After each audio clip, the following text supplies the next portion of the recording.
White spots on the face. Pityriasis alba is a harmless, common skin condition that primarily affects children and teenagers, causing pale, dry patches to appear on the skin, most notably on the face. The name itself provides a clear description of how it looks. Pityriasis refers to the fine, powdery scales that cover the rash, while alba means white, describing the faint, lightened color of the patches. It is widely considered a mild, superficial form of eczema, atopic dermatitis, rather than a separate disease. The patient presents with following symptoms. Appearance. These are round or oval patches of skin that are lighter in color, due to hypopigmentation, than the surrounding skin. Texture.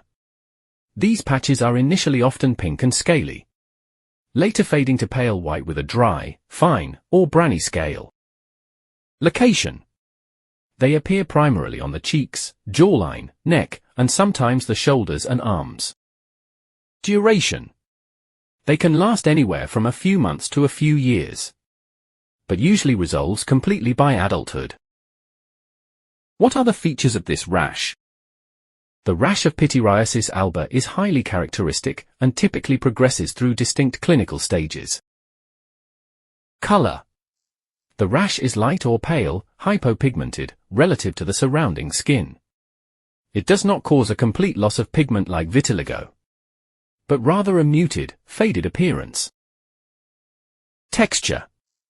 The rash is covered in a fine, powdery, or browny scale.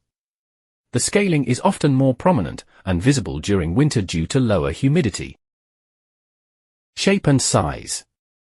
The rash is usually round, oval, or irregularly shaped patches, measuring anywhere from 0.5 cm to 5 cm in diameter.